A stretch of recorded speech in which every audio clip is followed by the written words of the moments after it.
I was trying to find a parallel here also for learning a language, for example, because that's another thing I do is because I am learning Japanese as a second language.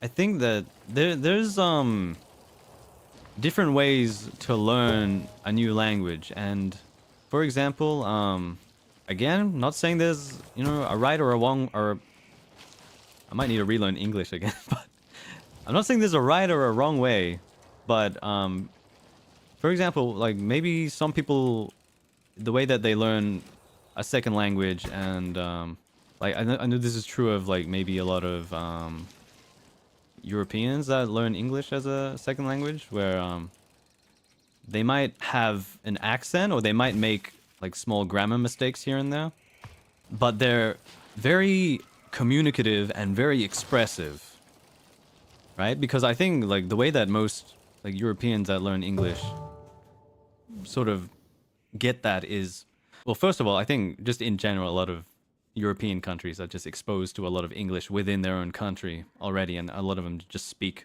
a number of different languages, like a lot of, for example, French people speak, Italian and Spanish and English and so on. This is just one example. I'm sure that, that sort of region has a lot of multilingual peoples, right?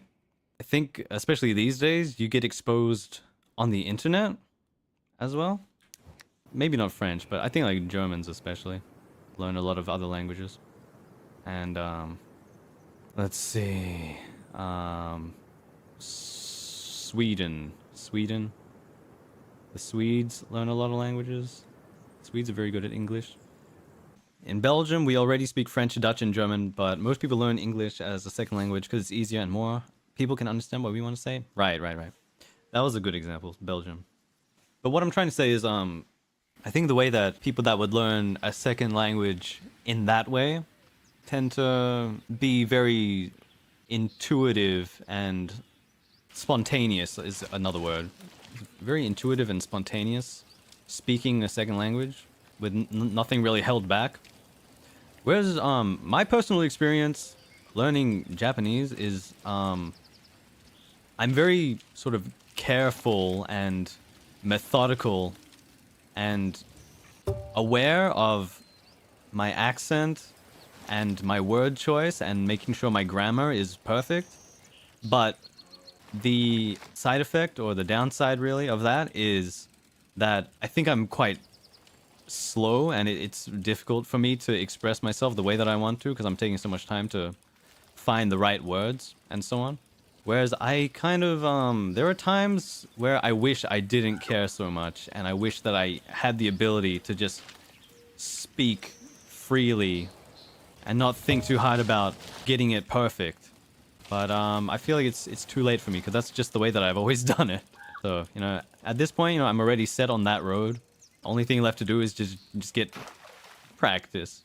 And yeah, confidence is also a big thing. I think I'm just lacking confidence a lot of the time. I've said this before, I'm sure, but I just like I find it hard enough to communicate and express myself in English, let alone a second language.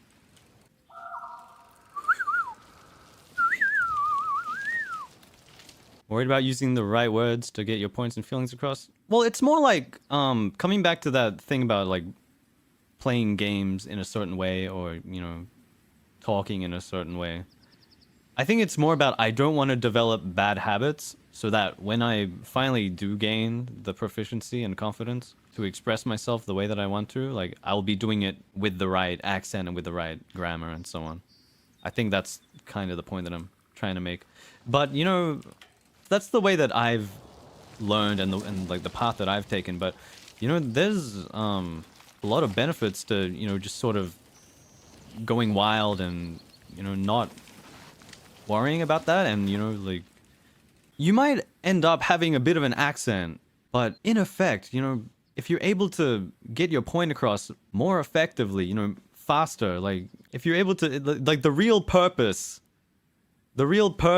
is to communicate, right? And in the end, the one with the accent is getting that point across more effectively. So that's kind of how I feel. Like that's kind of why I feel Like, maybe I shouldn't have focused so much on pronunciation and stuff.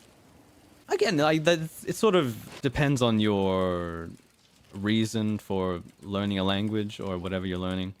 I think one of the reasons that I focused more on my pronunciation and so on with my Japanese is because I wanted to be able to imitate voice actors more accurately, and I feel like that's more about just getting the sounds right rather than, you know, having a large vocabulary, because, you know, you can just read off a script and you don't have to actually know the words yourself.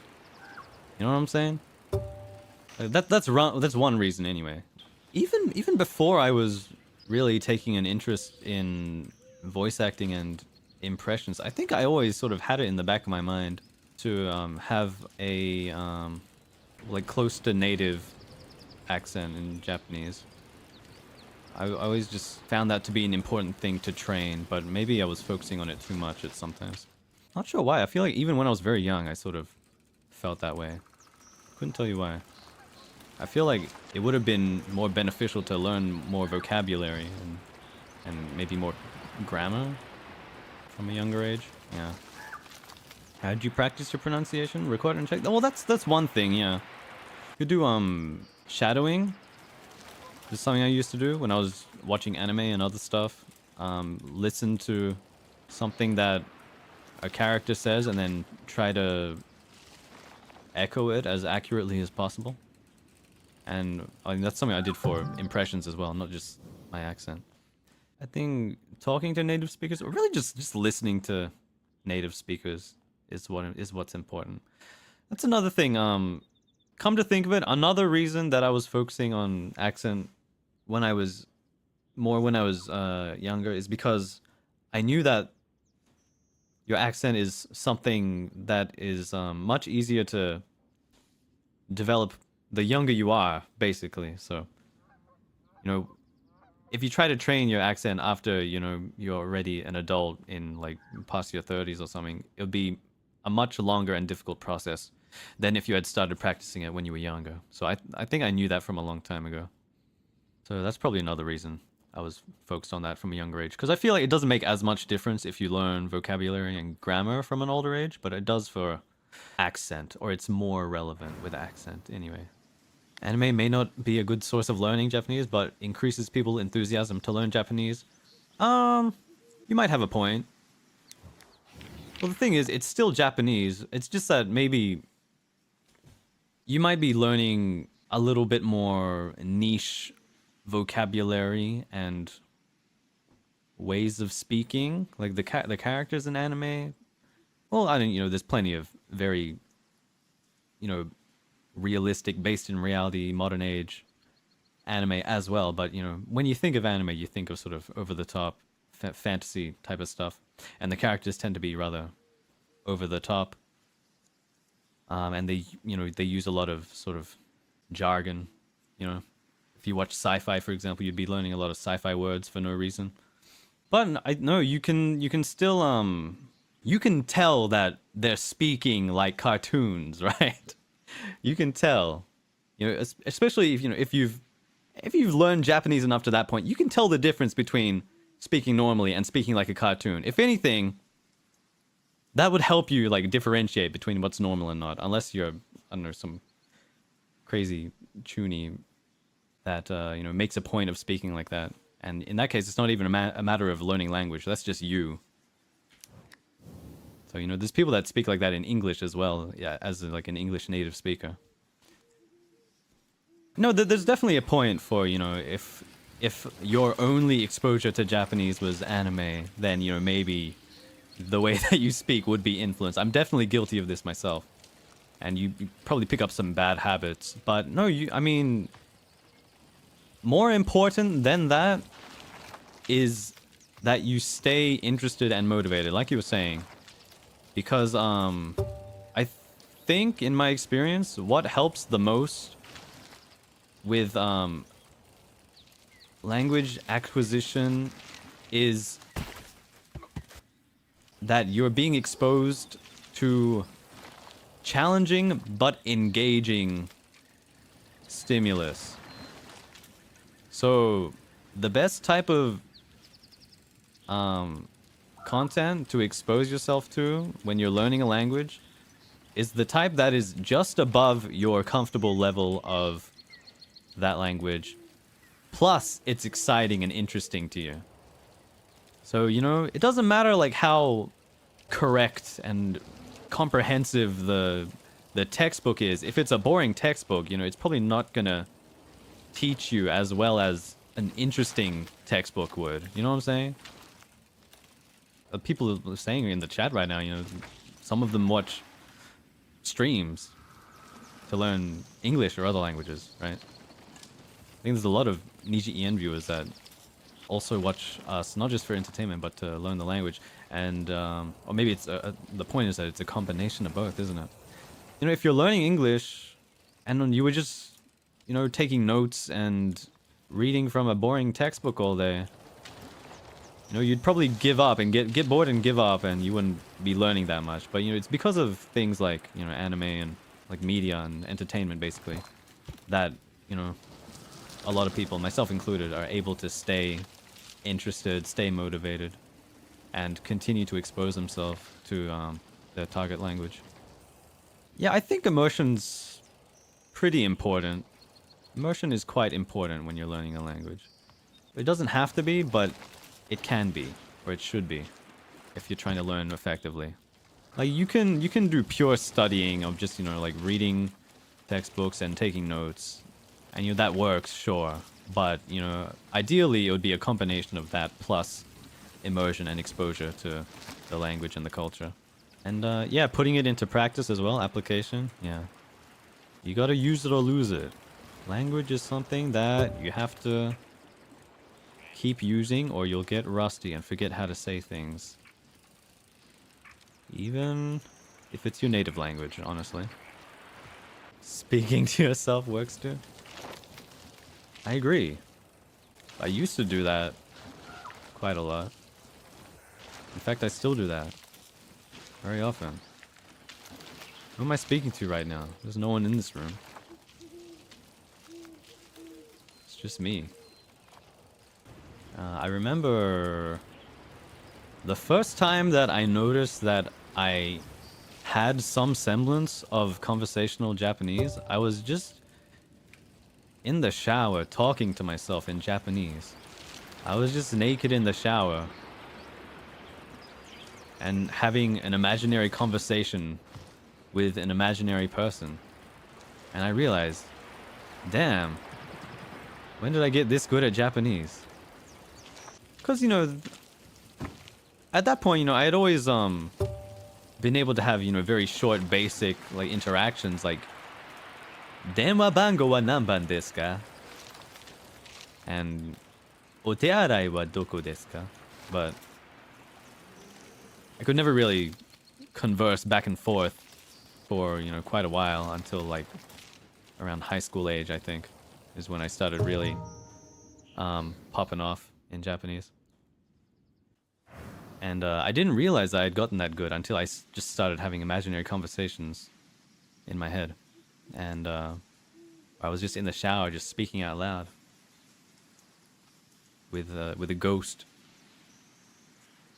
Sonny, do you have tips? Because I'm trying to learn Japanese using annoying Duolingo. The teaching methods don't seem to be in order. Well, if you feel like it's not working, just try something else. And I don't know what it is that's going to work for you, because, you know, what worked for me might not work for you. But if you think it's annoying, try something that's not as annoying. I don't know what that's going to be. For me, it was just watching a lot of anime, reading a lot of manga.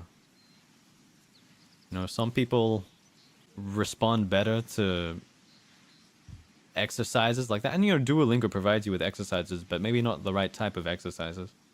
So, I don't know, there's other resources online. I couldn't tell you any good ones, but yeah. For me, it was just exposing myself.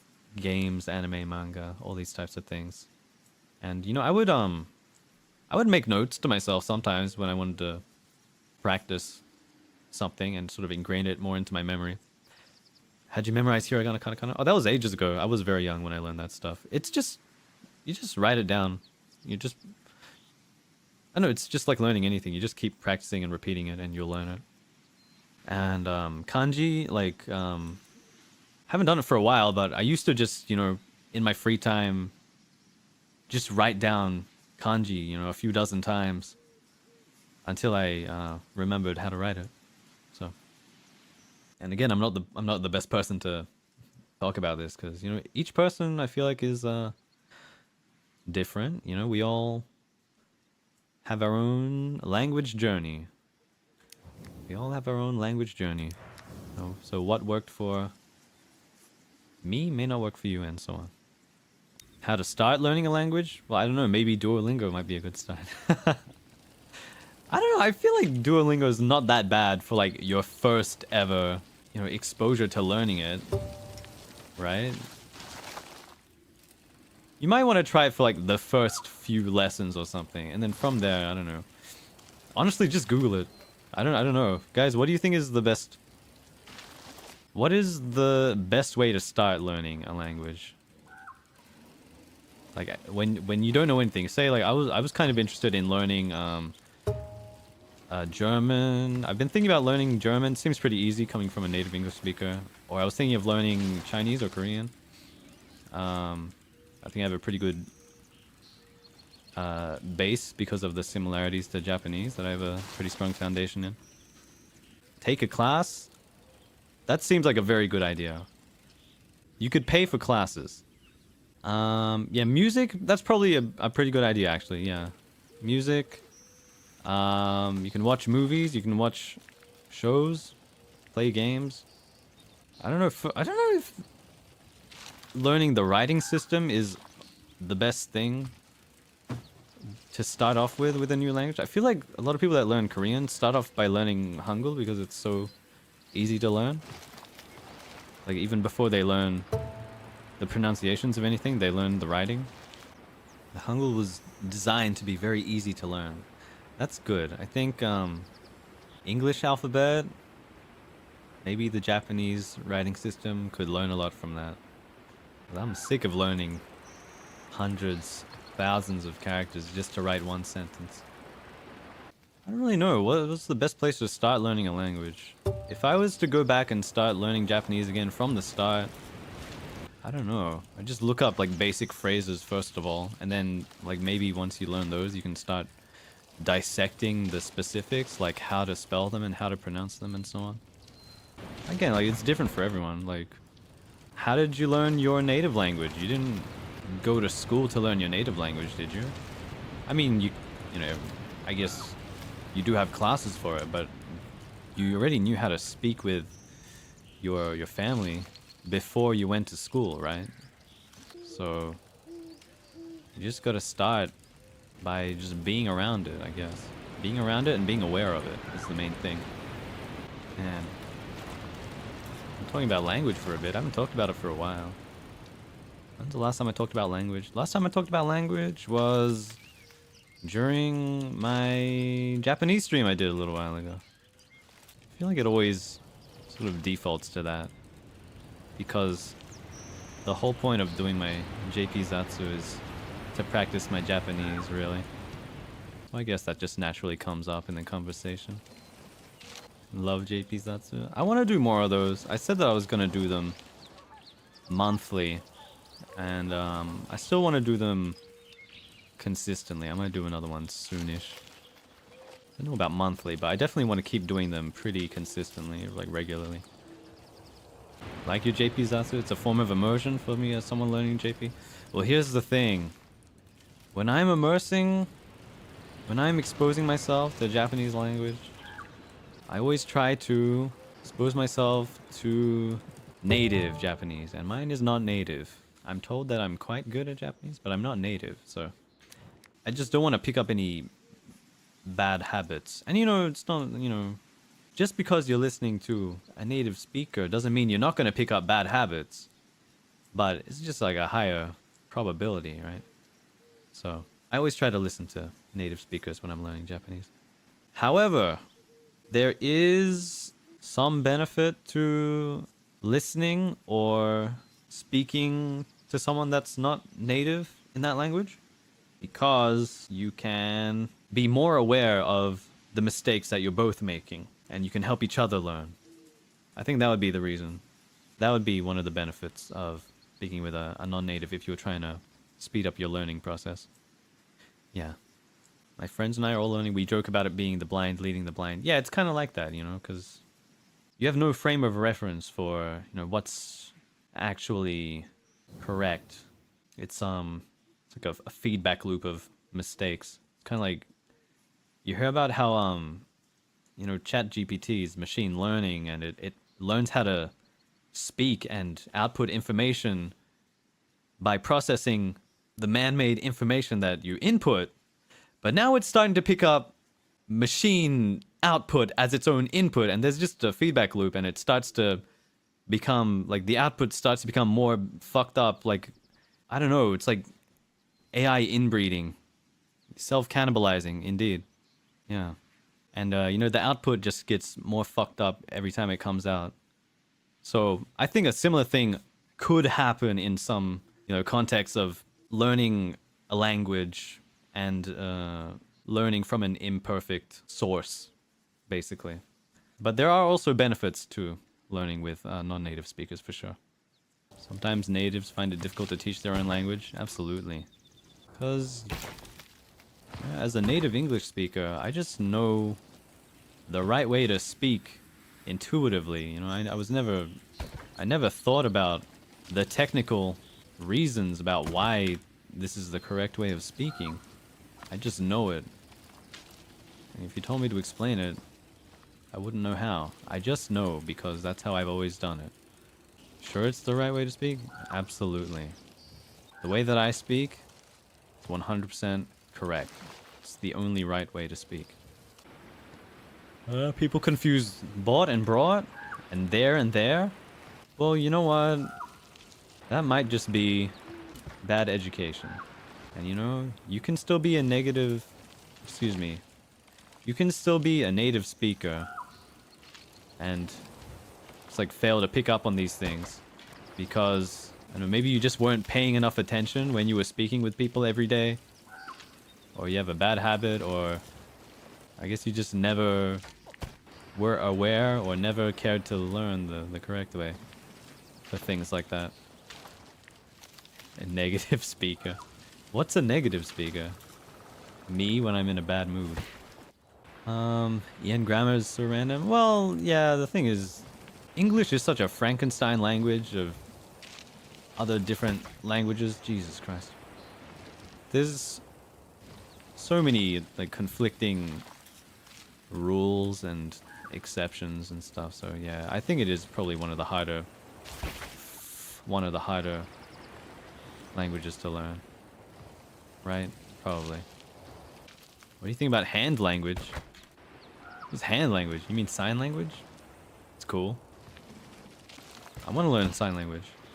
Sign language, I guess the main reason is to communicate with deaf and mute peoples, right?